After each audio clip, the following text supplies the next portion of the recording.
What's up everyone, Anwar Thinks back once again, and today you are going to see my WWE Autograph Collection. But the reason why I'm doing this video is because it is WrestleMania season. I've been to 4 WrestleManias from 30 all the way through to 33, and by the way, those vlogs are already on my channel. And I was watching them myself today, and I was getting a little bit nostalgic, and I saw a comment and it said, why don't you do a video and show off all the autographs that you've got from wrestlers? So what I'm going to do is, I'm going to take you through this, the WWE encyclopedia, because I took this to quite a few WrestleManias and got wrestlers to sign it. So we'll go through the book and we'll see what is inside, shall we?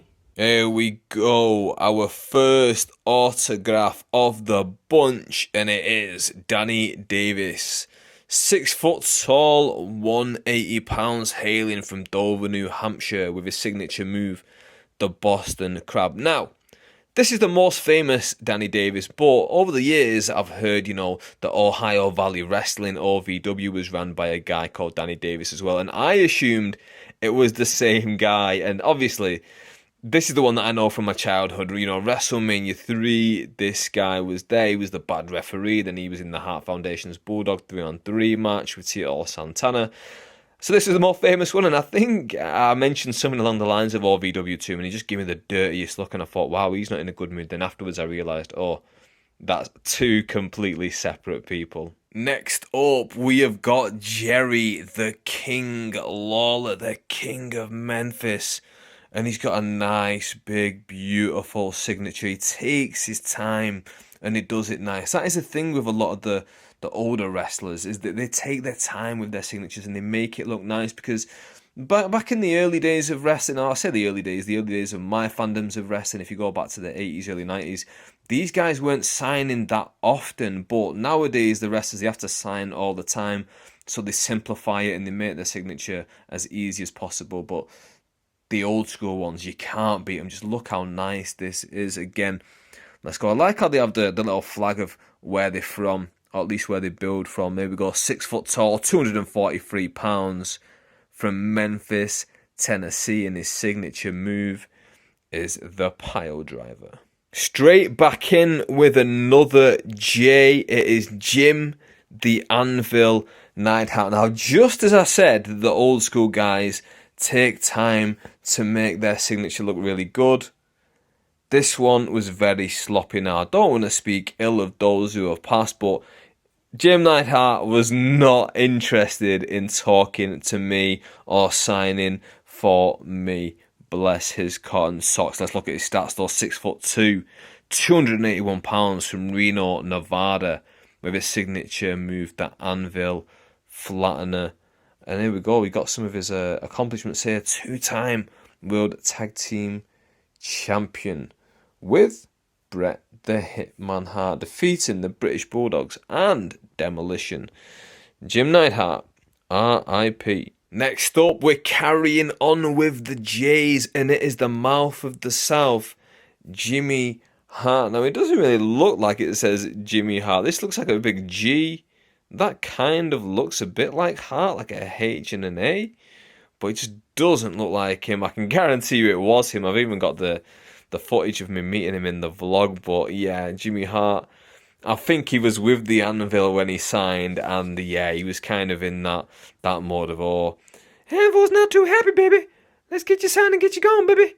And funny enough, I actually met Jimmy Hart in IHOP one time as well, and there's a picture of me and Jimmy Hart in like the doorway of an IHOP from like WrestleMania 30. That was the first time I met him. And then obviously I met him in line to get him to sign my encyclopedia too.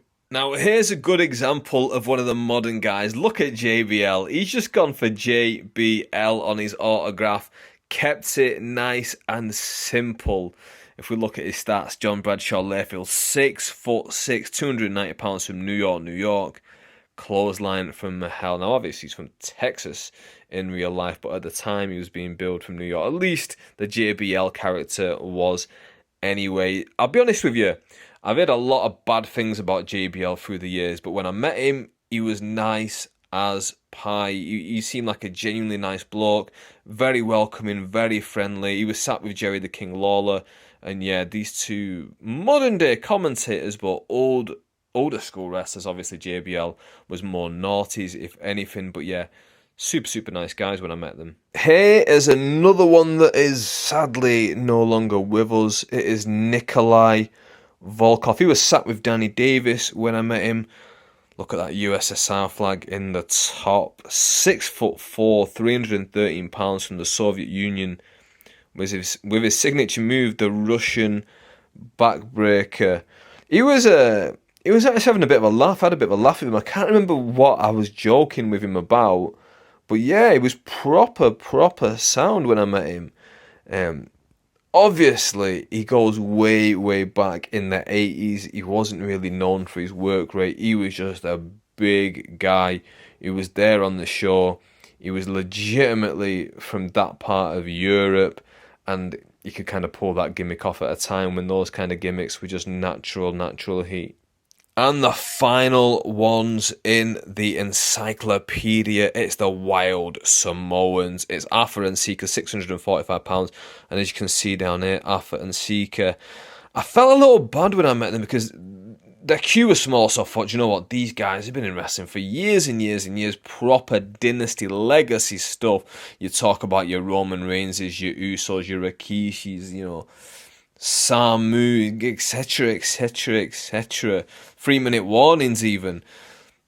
These guys were like the forefathers of that, and I thought, you know, I'll meet these guys, it'd be cool. And I shook their hands, and you know when you shake someone's hand and you feel that they've got some kind of issue, whether it's arthritis or something like that, and they couldn't be, you know, more smiley and happy to be meeting and greeting the fans after so many years out of the limelight. And again, thought they were lovely chaps in that little exchange that we had. But yeah, Arthur and Seeker are the final ones in the book. I thought I had a few more in here. I know for a fact I've got the WrestleMania 30 program that's got signatures in. I've got some TNA programs with signatures in, some other stuff as well. If you want to see those, hit me up in the comment section down below and let me know. If you want me to go through the book and show me all the people who I've met who I've not got autographs of from the book, I can do that as well, because that'll probably jog my memory as I go through.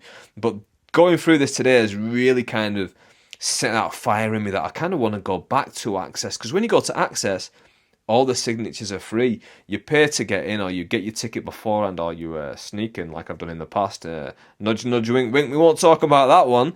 And then you go in and you meet all these wrestlers, and then you get the signatures for free, and it's a great chance to kind of start filling out these books a little bit more. But yeah, I hope you've enjoyed this video. If you haven't already, please hit the thumbs up down below. If you want to see more videos in the future from me, talking about wrestling, talking about cards, talking about whatever it is, make sure you hit the subscribe button down below, ding that notifications bell. That way, every time I make a video, you will be the first person who hears about it. And with that, I'm out. Thank you very much for watching.